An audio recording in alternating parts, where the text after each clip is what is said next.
well, this is when I started following him. What was your reaction once they made the announcement that he officially was the guy and this was the guy you'd be playing for? Just being open-minded, being open to anything. I don't know him. I didn't know him, and he didn't know me. So, well, he recruited me, so I didn't know him personally. But just being open-minded and whatever he has to say, I'm here to listen. What did it mean to you out there in the middle of his press conference? He took time to recognize Coach Kennedy, the man that you played for. Oh, it was really, really nice of him to recognize Coach Kennedy. Coach Kennedy's a great guy, great coach, and yeah. TJ described that first meeting last night as intense. Would you describe it like that, and how so? I would just say he set a tone. Started off with saying we had a workout in the morning at 6 o'clock. So we worked out this morning at 6 o'clock. But it was very interactive. He wanted to know a lot about us, and we wanted to know a lot about him. So. How'd the workout go? It was really good. It was led by Coach Darby. So that was really just getting back to what we were usually doing. He just wanted to watch. Did that make it a little easier than Coach Darby just sticking around? Oh, yeah. Coach Darby, that's one person I hope that he really stays. So what did you want to know about him? You said it was 2 ways. What did you want to know about him? I wanted to know what his goals were, which were love, work, and trust. His style of play, because I didn't really watch Virginia Tech until I heard about that we were interested in him. Just what his goals are, what he sees in the team, and just know that he's ready to work. Did you watch him in the tournament then? You said you didn't watch him until you found out that. I didn't watch him until we found out which was the game prior to Duke and then the Duke game. What were your thoughts when you were watching that? That they were sticking with Duke, so. Yeah. So obviously they're coached well. Players just don't stick with Duke like that by themselves. So. You know, what you got the impression it was my way or the highway with him. Did you also get that impression? I didn't get that. I don't think I got that one. What kind of impression did you get? That he's ready to work. He's ready to get in here and get going. So you like what you're hearing from him and seeing from him and what you found out about him? I'm liking what I'm seeing. I'm just getting ready to work, getting everything started, just where we would pick up if Coach Kennedy was here. What do you think this team needs to make that improvement being an NCAA tournament team? Just a lot more leadership, being more coachable, just a buy-in from everyone from the staff all the way down to the players. You get the sense he's pretty good at building that type of culture for the players and buying. I would say so with his track record that I've learned over the past 2 weeks. I would say that he's done a pretty good job. So you've been researching him for the last couple weeks. Since Coach Kennedy got fired and the news let out that Texas A&M was interested in him. So. What have those past 2 weeks been like without a coach?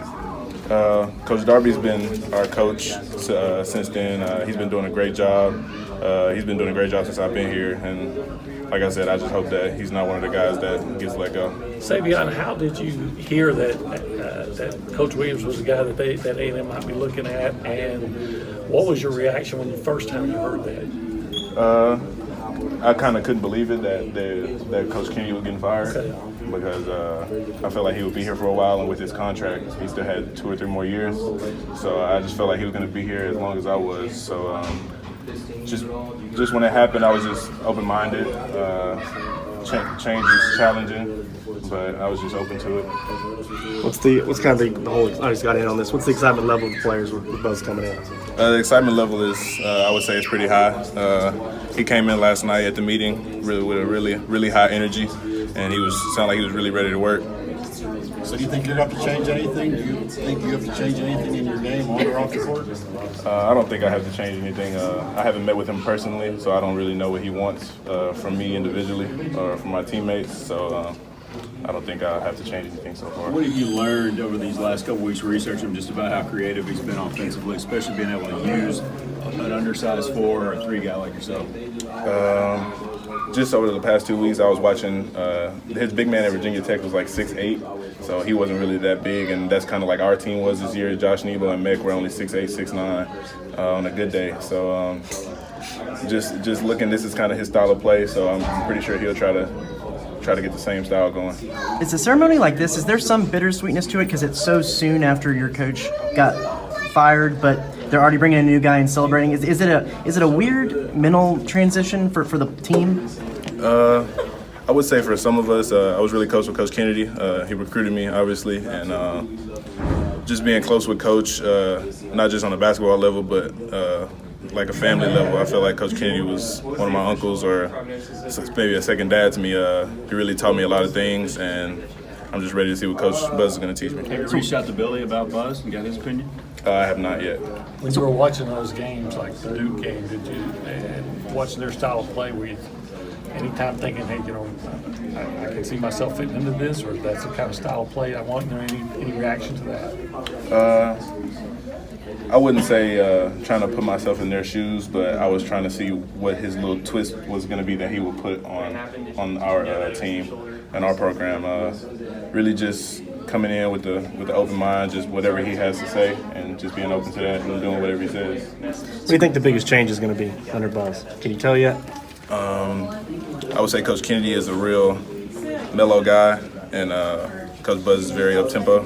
So just being ready for not the aggression that he comes off with his message, but what he's actually saying, and just adapting to that. Any chance he can talk Admon into coming back?